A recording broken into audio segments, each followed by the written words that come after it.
kembali lagi bersama Mamang Ardi di sini. Ya, kita ingin melanjutkan guys tentang ini materi baru guys. Nah, ini adalah salah satu materi guys. Ini adalah eksklusif guys. Karena materi ini adalah materi yang ini sangat tingkat lanjut guys. Ini adalah salah satu materi yang mungkin biasa dikatakan sebagai materi tingkat dewa guys ya. Dan ini kalau nggak salah ini sangat jarang guys di universitas-universitas di Indonesia, bahkan di universitas-universitas sekalipun yang terkenal di Indonesia ini belum tentu ada mata kuliah ini guys. Ini adalah mata kuliah level dunia. Level dunia dong.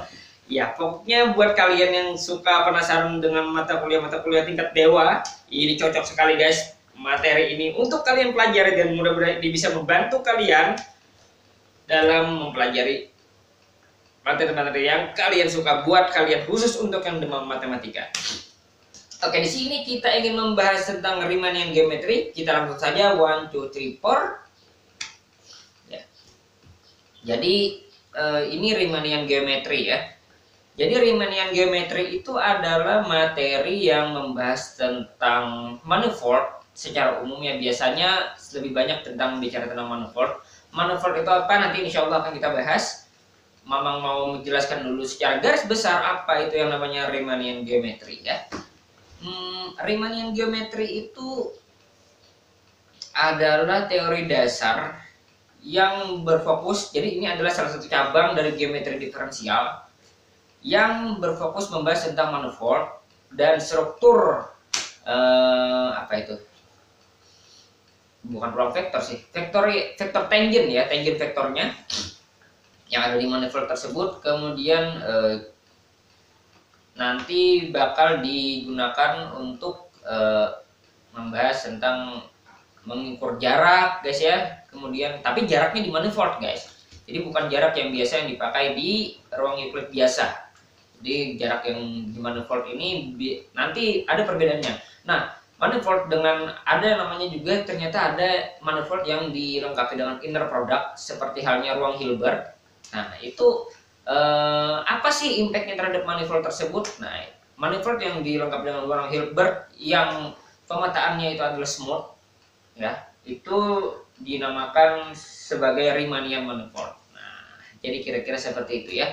Dan ujung-ujungnya ini akan membahas tentang teori relativitas Einstein. Nah, itu. Oke, kemudian mata kuliah atau materi-materi prasyarat dari mata kuliah ini adalah banyak sekali guys, karena ini materi yang tingkat lanjut. Mungkin ini sudah materi level S3 ke atas kemungkinan ya. Sebenarnya S2 sih. Kalau S3 itu sebenarnya tidak berfokus kepada materi kuliah, dia kalau S3 itu berfokus pada materi tentang riset, yes. Jadi lebih pada riset. Jadi ini sebenarnya harusnya sudah disajikan juga di S2 gitu. Cuman di universitas-universitas di Indonesia sepertinya kita masih kekurangan ahli yang di bidang ini guys. Jadi mungkin ya banyak universitas-universitas, kebanyakan universitas terkenal di Indonesia ini tidak menyajikan materi Riemannian geometry ini.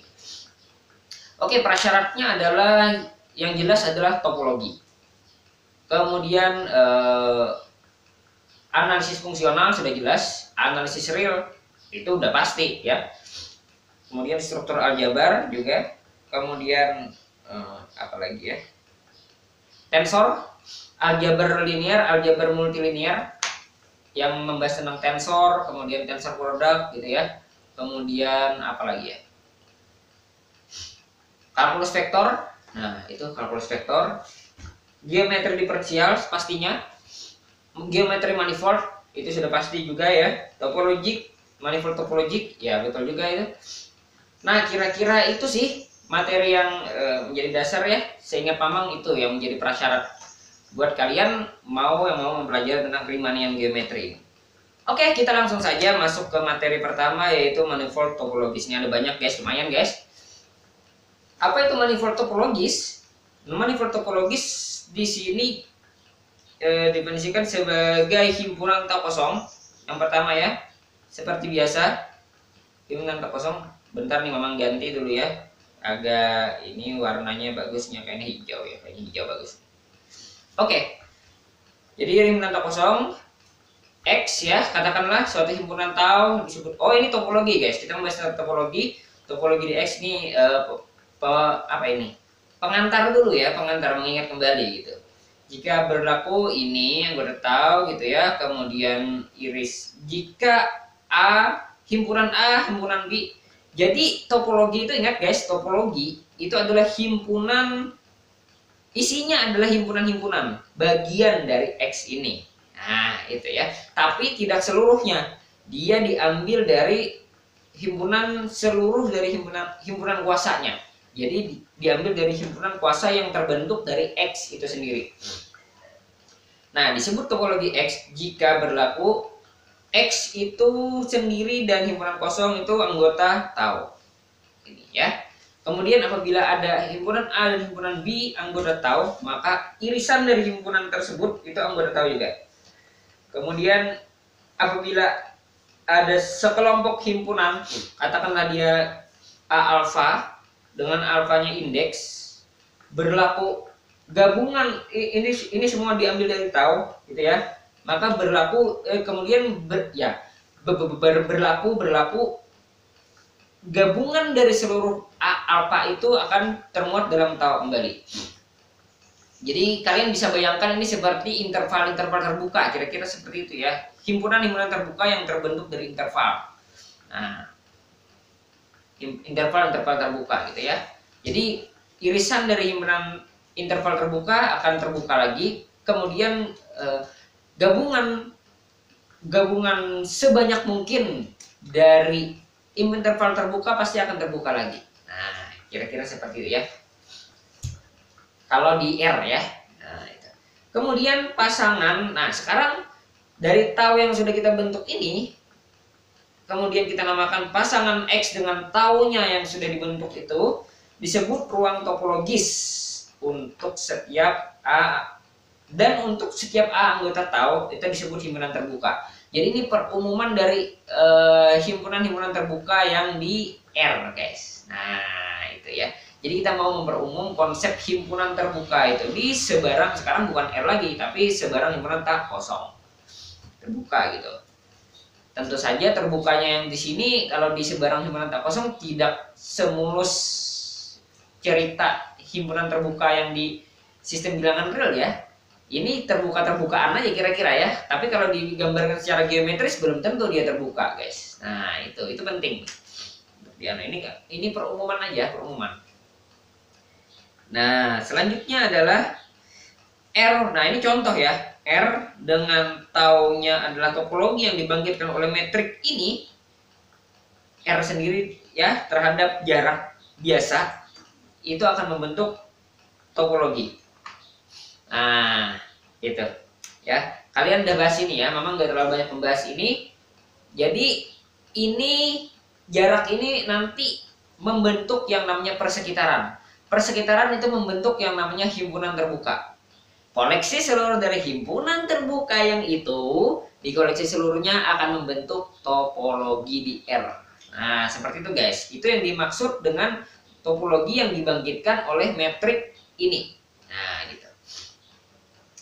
Sama ya, yang contoh kedua ini Rn dengan topologinya tau norma 2 yang dibangkitkan oleh norma ini yang didefinisikan sebagai ini, itu juga membentuk topologi. Jadi ini nanti terbentuknya menjadi bola guys, jadi bola terbuka. Gabungan dari bola terbuka itu akan menjadi himpunan terbuka juga ya. Nah, irisan dari dua bola terbuka akan membentuk himpunan terbuka juga. Dan seterusnya akan nanti koleksi himpunan-himpunan terbuka yang dibentuk oleh bola ini, bola yang dari metrik ini akan menjadi topologi di Rn ya. Nah, seperti itu. Bisa ya guys. Kalau kalian sudah mempelajari tentang ruang bernorma dan analisis fungsional, Mamang pikir ini bukan hal bukan hal yang sulit lagi guys. Ini sudah familiar ya. Oke. Kita lanjut di sini. Diberikan X tahu ruang topologis dan A anggota X, suatu himpunan NA disebut persekitaran A. Nah, Jadi misalnya ini ruang topologis, kemudian kita ambil satu titik, katakanlah dia A anggota X. Nah, kita definisikan persekitaran, guys. Nah, ini kayak di himpunan bilangan real, kayak di analisis real juga. Cuman ini karena ini kita tidak bicara bilangan real, jadi tapi masih tetap bisa didefinisikan persekitaran gitu. Bagaimana persekitarannya? Nah, ini dia. Jadi disebut persekitaran A jika ada U anggota tau. Nah, jadi apabila ada anggota yang di sini sehingga dia anggota U yang termuat dalam NA tersebut. Berarti, guys, berarti A ini kalau dibentuk secara jarak ya, kalau dibentuk secara jarak belum tentu A ini titik tengah dari NA. Nah, karena di topologi ini belum tentu ada jarak, jadi kita tidak bisa memastikan bahwa A ini bisa jadi pasti di tengah gitu. Bisa saja dia di samping, bisa saja di ujung, bisa saja bagian kiri, bagian kanan gitu ya.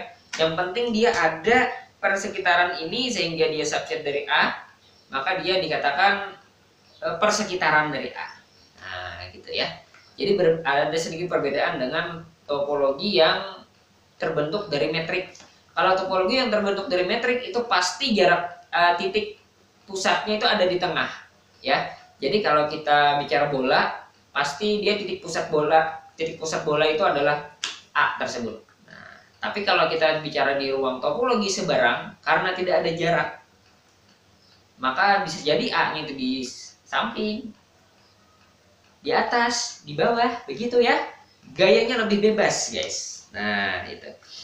Lebih jauh jika NA anggota tau, ya, jika NA itu sendiri anggota tau, maka NA itu disebut persekitaran terbuka A. Sepertinya Mamang tidak akan banyak menggunakan persekitaran ini karena Mamang tidak membahas tentang topologisnya, ya. Mungkin nanti akan membahas di persekitarannya saja gitu ya, kira-kira. Apa maksudnya, himpunan terbukanya saja. Nah, bukan di persekitarannya. Jadi ini tidak terlalu banyak kepake definisi 1.2 ini. Contoh. Ya, ini sudah Mamang katakan tadi ya, misalnya ini. Nah, lihat guys, ada perbedaannya dari persekitaran biasa. Perhatikan nih guys. Nah, lihat nih. Jadi di sini persekitarannya ini tidak terbuka, ini setengah buka ini. Nah, berarti ini bukan persekitaran terbuka, tapi ini tetap dikatakan, kalau dari perspektif topologis ini tetap dikatakan sebagai persekitaran. Persekitaran topologis namanya ya, bukan persekitaran metrik. Nah, kalau metrik beda lagi gitu ya. Jadi ini agak beda sedikit, walaupun tujuannya sama guys, tapi agak beda sedikit ya. Jadi persekitaran di topologis itu belum tentu ekuivalen atau sama dengan persekitaran yang dibentuk oleh metrik. Nah, karena apa? Karena definisinya berbeda sedikit gitu ya. Belum tentu ekuivalen, ingat gitu ya. Jadi persekitaran di topologis belum tentu persekitaran di metrik. Tapi persekitaran di metrik pasti persekitaran di topologis. Nah, itu ya. Itu relasinya antara konsep persekitaran di ruang metrik dengan konsep persekitaran di topologis. Oke, ini sama ya. Nah, yang ini, nah ini kebetulan sama ya. Kebetulan sama ini. Lihat nih. Nah, ini kan tidak lain adalah bola yang dibentuk oleh ruang metrik, yaitu yaitu metriknya ini. Nah, itu. Oke, Mamang gak banyak bahas di sini karena Mamang anggap kalian sudah prasyaratnya udah cukup. Nah, kalau nggak cukup kalian mending mundur dulu guys. Ini terlalu berbahaya guys untuk dipelajari daripada kalian stres. Nah, itu mending kalian mundur saja. Oke, kita langsung sedikit lagi ya mungkin ya. Kita sedikit nih. Kemudian di sini tau X tau ruang topologis suatu koleksi beta subset dari tau disebut basis topologi jika untuk setiap U anggota tau dan A anggota U ada V anggota B sehingga A anggota V subset U. Waduh, angel ini ya, angel banget ini ya. Angel. Nah, ini angel dong, angel. Oke. Karena ini lumayan angel ya, mari kita lihat seberapa angel suatu koleksi beta. Jadi kita ambil, misalnya ada suatu koleksi guys, Jadi ini adalah basis topologi, itu adalah anggota dari tau sendiri, tetapi dia basis gitu. Dia ada sifat-sifat khusus. Apa itu? Jika untuk setiap U anggota tau dan A anggota U, jadi untuk setiap himpunan terbuka dan kita pilih salah satu titik di himpunan terbuka tersebut, maka kita dapat menemukan V anggota beta, sehingga A itu termuat dalam V dan termuat juga dalam U. V itu termuat dalam U. Kalian bisa bayangkan basis topologi ini seperti interval-interval terbuka, guys. Ya. Perbedaannya dengan topologi, kalau perbedaannya dalam topologi itu belum tentu bentuknya interval kalau di R ya. Tapi interval itu pasti termuat dalam topologi. Nah, jadi basis ini lebih khusus lagi daripada topologinya. Ini namanya basis, guys. Oke, ini subbasis ya. Yang ini ya. Ya, ini subbasis ya. Kita jarang memakai subbasis ya, karena kurang cantik, guys. Karena lebih enak itu menganalisis pakai basis saja langsung. Tapi nggak apa-apa, ini memang kenalkan saja di sini ya. X tau ruang topologis. Suatu koleksi sigma anggota tau disebut subbasis. Subbasis ini nanti akan digunakan untuk membentuk basis. Nah, dan pasti bisa dibentuk basis apabila ada subbasisnya. Pasti, guys, itu. Nah, itu ya. Jika untuk setiap U anggota tau ada W1, W2 sampai Wn anggota sigma, sehingga A itu anggota irisan-irisan ini subset dari U. Nah, ini.